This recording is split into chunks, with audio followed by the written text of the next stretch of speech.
백성은요, 다른 민족들이 가지지 못한 세계 최고의 보물을 가지고 있었어요. 그것은 바로 언약궤라고 하는 보물이었습니다. 그 언약궤 속에는 무엇이 들어있느냐? 아론의 쌍난 지팡이가 들어있고, 그리고 모세의 십계명이 기록된 두 돌판이 들어있습니다. 즉 말씀이 기록된, 하나님 말씀이 기록된 판이 들어있는 것이죠. 그리고 또 거기에는 만나가 들어있습니다. 이 언약궤에 들어있던 두 돌판은 그럼 과연 무엇인가? 호렙산에서 하나님께 모세가 받았던 십계명입니다. 직접 받았던 십계명이죠. 즉 말씀이 기록된 판이 그 언약궤 속에 들어있었다. 그럼 만나는 뭡니까? 소비만 있고 생산은 없으면서 양식도 물도 없는, 그러니까 사막에서도 하나님께서 자신의 백성들에게 죽도록 버려두시지 않고 먹을 것을 주셨던 생생한 간증이 곧 만나예요. 만나는 하나의 양식을, 먹었던 양식을 기념으로 넣어둔 게 아니라, 그건 기념으로 넣어둔 것이 아니라 그건 간증을 넣어뒀던 얘기인 것이죠. 그러면 아론의 쌍난 지팡이는 무엇입니까? 광야에서 이스라엘 가운데 모세와 아론이 지도자가 되는 것을 거부하자고 하는 바람이 군중들 속에 확 붑니다. 그러면서 말하죠. 우리도 하나님 백성인데 뭐 모세하고 아론만 하나님 백성이야? 우리도 하나님 백성인데 왜 너희 두 사람만 지도자가 돼야 돼? 너희만 특별한 거야 뭐? 하는 그런 얘기들이었죠. 그 선동이었죠. 이 선동이 확 먹힙니다. 선동이 되는 거예요. 자, 그래서 이 일을 했던 고라와 다단과 그리고 각 지파의 지도자들 250명이 합류해가지고 반역을 일으켜버립니다. 그때 하나님께서는 각 지파장들의 이름을 각 지팡이마다 대표로 한 사람씩 자신의 지파별로 자신의 지팡이 하나씩을 가지고 와서 그 지팡이의 이름을 적어라. 그래서 12개 지팡이를 모아가지고 회막의 증거궤 앞에 두도록 합니다. 다시 말해서 성전 안에 하나님이 계신다고 하는 증거궤 앞에 가져다 두어라. 자, 다음 날 모세가 회막에 들어가 봤더니 정말 이건 상상할 수 없는 일이 일어나 버린 거였어요. 아론의 지팡이, 12개 지팡이 가운데 지팡이 하나에 기적이 일어났는데 그 지팡이는 아론의 지팡이였어요. 아론의 지팡이에 움이 돋고 싹이 나고 줄기가 자라고 심지어 살구 열매까지 맺어 있는 그런 지팡이가 밤새도록 하나님의 역사로 거기에 이제 만들어졌고 거기에 있었던 것입니다. 그러니까 이 언약궤 속에 세 가지가 들어있었다. 그런데 그 가운데 이 아론의 이 쌍난 지팡이는 뭐냐? 하나님의 판결은 반드시 이루어진다. 하나님 판결하신다 하는 상징의 그 기적의 지팡이였던 것이죠. 그러니까 이 언약궤에는 뭐가 들어있다고 다시 정리할 수 있어요? 말씀이 들어있고, 그 다음에 굶어 죽을 곳에서 살려주셨다고 하는 간증이 들어있고, 그 다음에 하나님의 정의가 들어있는 것이 바로 언약궤였다는 얘기죠. 그 언약궤는 한마디로, 그러면 이걸 압축해서 이걸 한마디로 뭐라고 정의할 수 있을까요? 그것은 하나님이 살아 계신다고 하는 증표, 하나님이 안 계시는 것이 아니라 하나님이 살아 계신다고 하는 증표였던 것이죠. 자, 그러니 어땠을 것 같아요? 이스라엘 사람들, 그런 하나님이 살아 계신다고 하는 증표를 딱 가지고 있어. 어땠을까요? 이스라엘은 늘 자신들은 그 언약궤를 가지고 있는 민족이라고 하는 그런 자긍심으로 살았어요. 우리는 하나님의 언약궤를 가지고 있는 민족이야, 하나님이 살아계신 증거를 가지고 살아가는 자들이야 하는 그 자긍심으로 살고 있었어요. 그러다 보니까 어떻게 했어요? 마음이 늘 든든한 거죠. 든든했어요. 그런데 때로는 신가가 살다 보면 문제가 생기잖아요. 밤새도록 고민해야 되는 문제가 있어. 그래도 마음이 든든했어요. 왜? 하나님의 언약궤가, 우리는 이 언약궤가 있는 민족이야, 하나님이 살아계신다고 하는 분명한 증거를 가진 민족이야.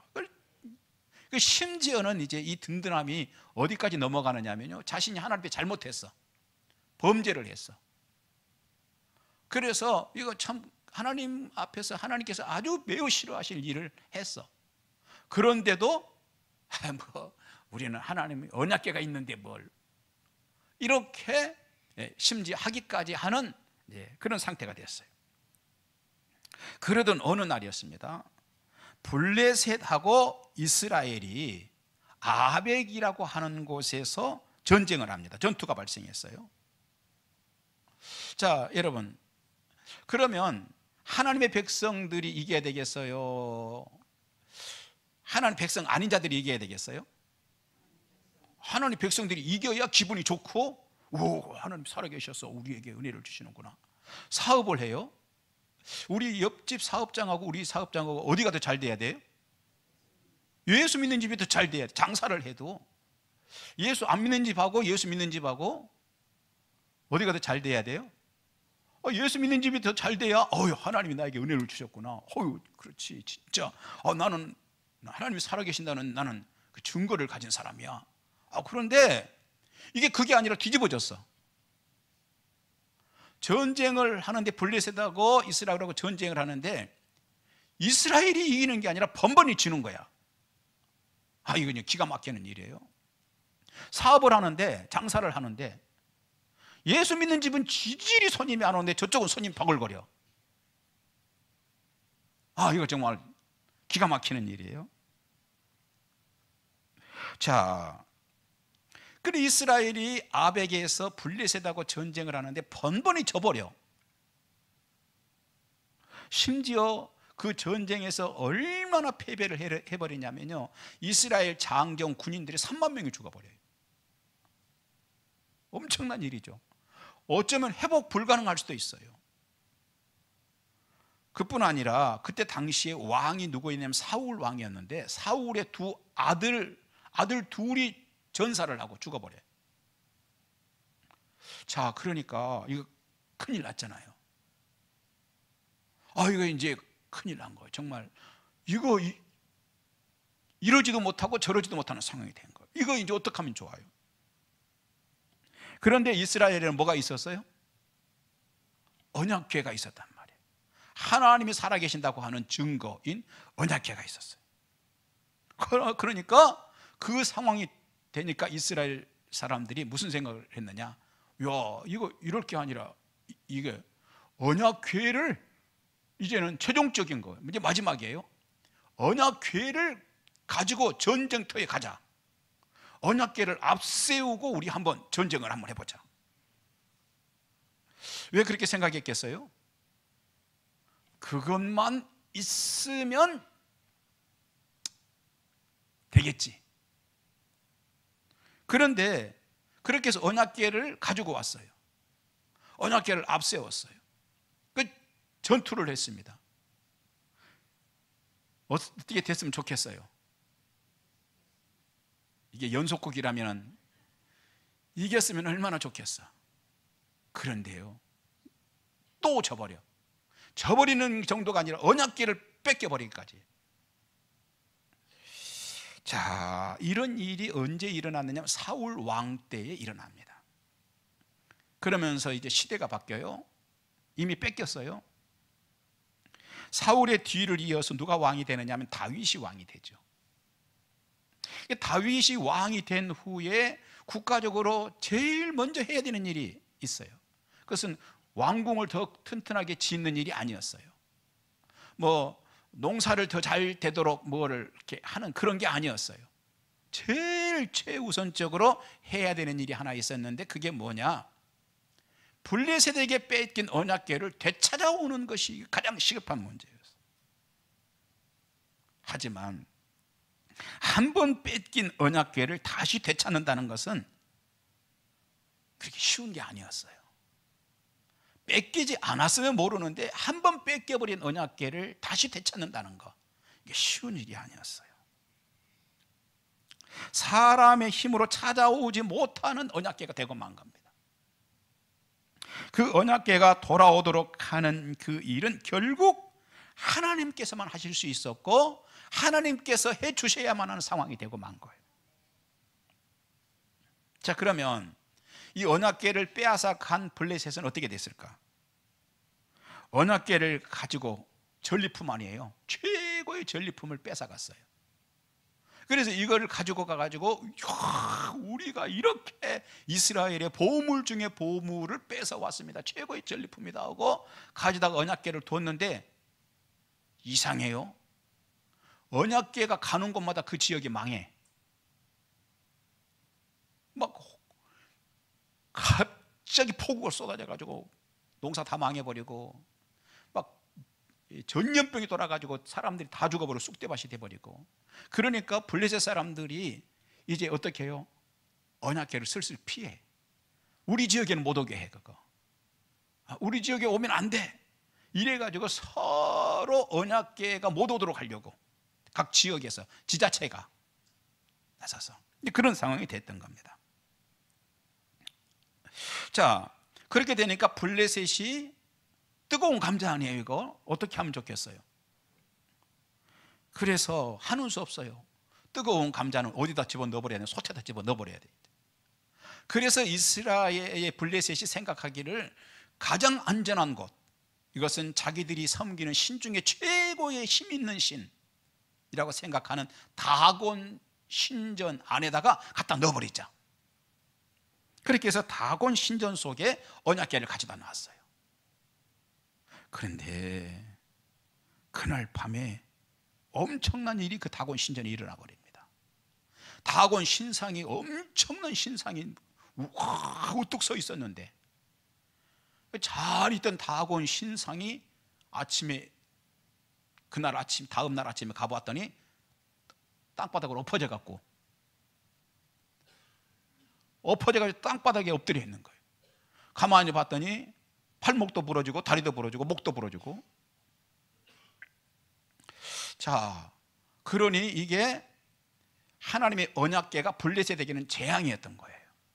그거 어떻게 해야 돼요? 하는 수 없어요. 다시 가져가, 돌려보내야 하는 상황입니다. 그런데 하나님의 언약궤를 뭐 함부로 그냥 가져가 그런다고 할 수도 없고, 이게 짐짝 취급할 수도 없고, 그래서 여기서도 정성을 다합니다. 어떻게 하느냐? 아무도 타보지 않았던, 한 번도 타보지 않았던 새로운 수레를 만들어요. 깨끗한 수레를. 그래가지고 거기다가 다 언약궤를 싣고, 한 번도 수레를 끌어본 적이 없는 암소 2마리를 가지고 옵니다.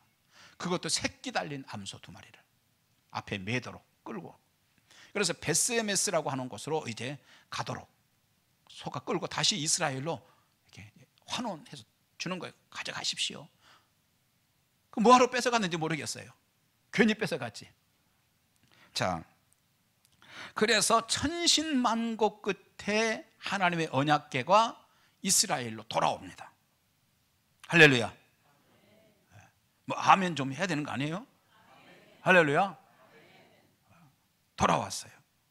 자, 이스라엘의 새 왕이 된 다윗은 그러면 그 언약궤를 이제 어떻게 해야 될까? 이스라엘 본토로는 왔는데 이거를 가장 핵심 지역인 다윗성 예루살렘의 성전으로 말하자면은 이제 이 언약궤를 모셔야 되는, 옮겨야 됩니다. 하지만 그 과정이 쉽지 않았습니다. 너무 비싼 대가를 치르게 되죠. 모셔오다가 어떤 일이 일어나냐? 우사라고 하는 다윗의 신하가 그 옮겨오다가 책임자가 죽어버려요. 그래도 다윗은 언약궤가 있어야 할 곳에 있도록 하는 그 선한 일을 중간에 포기할 수 없습니다. 원래 언약궤가 있어야 될 곳은 어디예요? 다윗성 예루살렘이란 말이에요. 그러니까 그 일을 포기할 수 없습니다. 어떤 상황이라도 하나님의 언약궤가 있어야 할 곳은 블레셋이 아니라 하나님의 백성들이 사는 곳이기 때문이었다. 그렇습니다. 제자리로 오도록 해야 합니다. 제자리로 오도록 해야 합니다. 또한 여기에서 우리가 발견하는 것이 있습니다. 하나는 신앙생활도 한 번 놓치면 그만큼 회복하기가 어렵다는 거예요. 코로나 이후에 여러분 혹시 신앙생활에 조금 주저앉은 분들 계세요? 더 늦추지 마시기 바랍니다. 속히 회복하십시오. 한 번 놓치면 신앙생활 회복이 쉽지 않아요. 두 번째, 우리가 어떤 교훈을 얻습니까? 자신의 이익을 위해서 왜 이스라엘 백성들이 하나님의 언약궤를 전쟁대로 가져갔어요? 자기들의 이익 때문에 가져간 거 아니에요. 하나님이 그렇게 시키셨어요? 아니요. 하나님은 그렇게 시키신 적이 없어요. 그런데 자신들의 이익 때문에 언약궤를 끌고 간 거예요, 그쪽으로.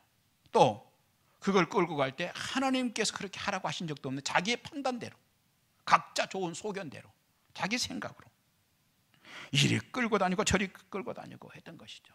그런데요, 언약궤는 뭐라고 그랬어요? 하나님이 살아계시는 상징이다 그랬어요. 하나님은 이리저리 끌고 다니면 안 되는 분이 하나님이셨던 거예요.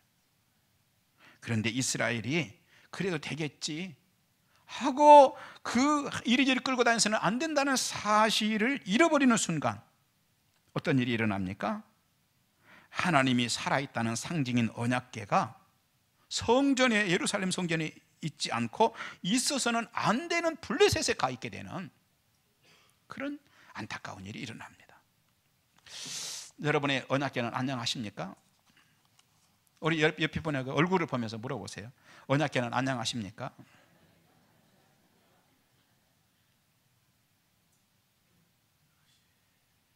여러분, 누구라도 하나님을 마음에 모셔와야 될 줄 믿습니다.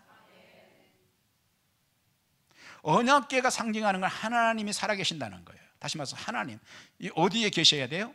우리 마음속에 계셔야 되는 거예요. 그래서 안녕하시냐고 서로 인사 한번 해보라고 그런 거예요. 마음속에 하나님이 계신다는 게 있느냐 하는 것입니다. 자리를 내어드려야 되는 것입니다. 하나님의 언약궤는 그의 백성인 다윗의 성 안에 있어야 하는 것이죠. 그래서 다윗은 새로운 장막을 준비하고 정성껏 모셨습니다. 하나님을 회복한 거예요. 그랬더니 그들에게 놀라운 일들이 일어납니다. 오늘 본문은 하나님의 언약궤를 모셔온 후에 그들에게 어떤 일들이 일어났는지에 대한 기록이 오늘 본문이에요. 어떤 일들이 일어났는지. 여러분, 우리도 하나님이 살아계신다는 것을 회복하면, 우리의 마음속에 살아계신 하나님을 회복하면, 우리의 마음속에 그 하나님을 향한 신앙을 회복하면 어떤 일이 일어날 수 있는지에 대한 내용을 오늘 본문에서 말해주고 있다는 거예요. 첫 번째 어떤 일이 일어나느냐? 2절, 다윗이 번제와 화목제 드리기를 마치고 하는 일이 일어났어요. 이 일은 언제 일어날 수 있었어요?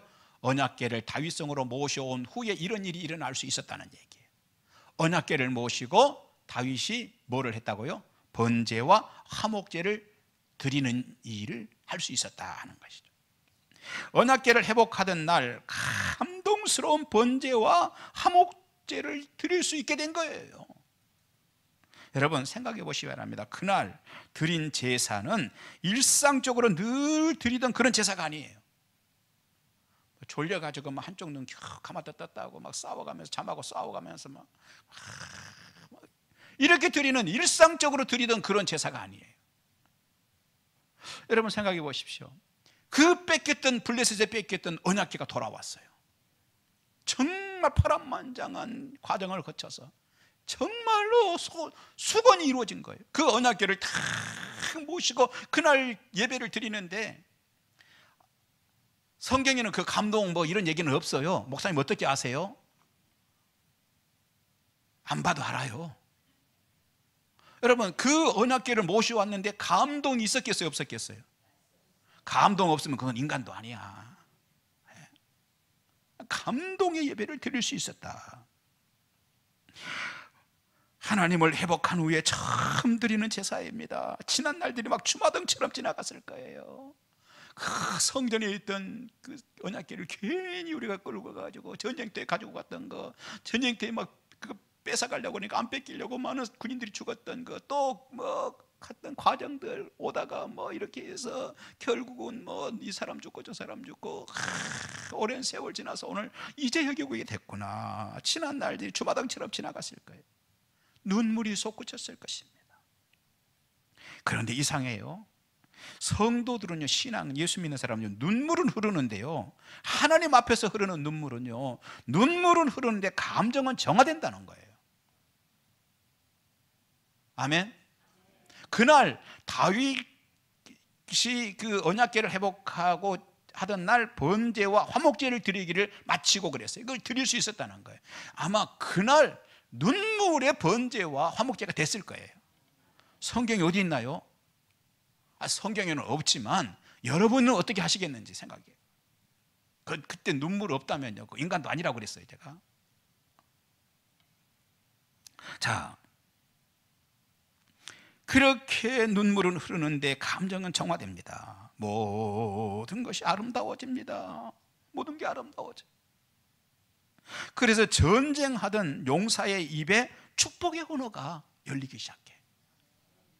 용사는, 여기 다윗은요, 싸움꾼이요, 싸움쟁이요. 전쟁 얼마나 하거든지. 그런데 그런 그 용사의 입에 축복의 언어가 열려. 그것이 2절. 다윗이 여호와의 이름으로 축복하고. 여러분, 사람의 언어는 참 중요합니다. 사람이 하는 언어대로 어떤 언어를 주요 사용하느냐에 따라 그 언어는 자기 팔자예요. 그렇게 자기 인생이 되는 것입니다. 그런데 하는 언어도 중요하지만 또 뭐가 중요하냐? 듣는 언어도 중요합니다. 그래서 어떤 사람들은요, 그 듣는 언어, 들어서는 안 되는 언어를 들어가지고 그게 그냥 비수처럼 박혀가지고 평생 자신의 인생을 그냥 괴롭히고 그런 사람도 있어요. 그런가 하면은 좋은 언어를 들여가지고 그것이 힘이 돼가지고 인생 실패할 수밖에 없었고 절망 가운데 살 수밖에 없었는데 그 언어 한 번 때문에 힘을 얻어가지고 인생을 새롭게 세워가는 사람도 있어요. 그러니까 하는 언어도 중요하고 듣는 언어도 중요하다. 언어 중요하다는. 그래, 여러분 기왕이면 축복의 씨앗이 되는 언어들을 쏟아내는 여러분이 되시기 바랍니다. 할렐루야. 그게 언제 가능합니까? 오늘 본문에 보니까 살아계신 하나님을 회복할 때, 그리고 감동의 예배를 드리는 자에게 주시는 하나님의 축복이더라 하는 거예요. 다윗은요, 전쟁에 능한 용사입니다. 싸움꾼입니다. 그렇다면 전쟁 언어가 그에게 훨씬 편할 것입니다. 무릎 꿇어, 이런 언어, 차렷, 이런 언어가 훨씬 편할 거예요. 그런데 어떻게 해요? 축복합니다, 축복합니다 하는 언어가 어울리지 않는 언어가 열려. 사람이나 기관이나 심지어 교회까지도 잘 어울리는 언어가 있기 마련이에요. 사람도요, 늘 어떤 이야기를 들었어요. 그런데 그분이 그런 얘기를 했대. 그러면은 그분이면 그런 소리 했었을 것 같아. 이게 무슨 얘기예요? 평소에 그런 말하고 잘 어울리는, 평소에 하고 하니까. 평소에 그런 전혀 그분하고 어울리지 않는 언어를 그분이 했대. 그 사람이? 이제 우리가 이렇게 되는 거죠. 왜? 사람은요, 이미지가 있고 거기에 어울리는 언어들이 있거든요. 그렇다면 여러분, 축복의 언어를 쏟아내고 사시기 바랍니다. 그렇게 만들어 가시기 바랍니다. 할렐루야. 언어는 아까도 얘기했지만 자기 팔자가 된다고 그랬어요. 그리고 듣는 언어도 중요하다고 그랬어요. 언어가 굉장히 중요해요. 어울리는 언어가 있게 마련이에요. 어떤 사람이든지. 그렇다면 여러분, 축복의 언어가 어울리는 여러분 되시기 바랍니다. 제가 청년부 지도 전도사 때요, 우리 교회 한 형제가 군대를 갔어요. 그 전도사인데 신방을 갔어요. 군대로 면회를 갔죠. 그래서 이제 만났는데 그게 교회가 있더라고요. 그런데 그 교회 이름이 무슨 교회였느냐? 교회 이름이요, 진격교회였어요. 진격교회. 여러분, 교회 이름 그러면은 화평교회, 사랑의 교회, 그것도 조금 아시면 사랑제일교회, 또 큰사랑교회, 제일 큰 사랑교회, 뭐 이렇게 돼야 어울리는 거 아니에요? 교회가 진격교회에게 무슨 때려 부시자는 얘기 아니에요? 전혀 어울릴 수 없죠. 그런데 부대 안에 있으니까 또 그게 어울리더라고요. 그게. 여러분, 다윗은요 용사예요. 때문에 군대 언어들이 그에게 훨씬 잘 어울립니다. 하지만 하나님이 계실 곳을 회복하고, 예루살렘에 하나님이 계셔야 되는데 그걸 회복하고, 오늘날 예배에 해당하는 제사를 눈물로 회복하더니 평소에 어색해서 쓰지 않던 다른 언어가 입에서 막 나오기 시작합니다. 그래서 축복합니다, 축복합니다, 하나님이 우리와 함께 하십니다 하는 말을 막 하는 거. 여러분, 오늘날 우리가 삶을 살면서 왜 축복의 언어가 잘 되지 않습니까? 왜 짜증이 확 먼저 나오고 그렇습니까? 왜 불평이 먼저 나옵니까? 마음으로는 그렇게 되고 싶어요. 나도 축복의 언어를 좀 하고 싶어요. 하지만 왜 안 되느냐? 익숙하지 않아서 그러는 거예요. 그런데 그런 입도 주변 사람들에게 축복을 말해주는 입이 될 수 있는 줄 믿습니다. 하나님을 제자리에 모시고 눈물의 예배를 회복하면 그렇게 될 수 있는 줄 믿습니다. 지금까지 언어를 버리고 새 언어를 담을 수 있는 힘이 생기기 때문입니다. 그런 일이 오늘 여러분들이 일어나시기를 주님의 이름으로 축원합니다. 그렇습니다. 언약궤에는 하나님이 계신다는 사인입니다. 그런데 누구라도 살아계신 그 하나님을 회복하는 은혜를 받고 나면요, 언어가 달라져요. 눈물이 자꾸 흐릅니다. 우리가 이것을 알아야 합니다. 속이 은혜로 채워지면 밖으로 나오는 언어가 복된 언어가 막 나오게 돼 있어요. 그런데 속이 텅 비어 있는데, 속은 광야인데, 언어를 좋은 말, 축복의 말, 축복합니다 하는 말 하려고 그러면 쉽지 않아 그게. 그런데요, 마음속에 살아계신 하나님을 회복하면 될 줄 믿습니다. 하나님이 그 일을 위해서 우리에게 주신 특약이 있어요. 여러분, 눈을 번쩍 뜨시고 잘 들어보십시오. 하나님이 그런 자들에게 주신 특약이 하나 있어. 특별한 약. 그것은 현장 예배예요. 현장 예배. 오늘 그렇잖아요.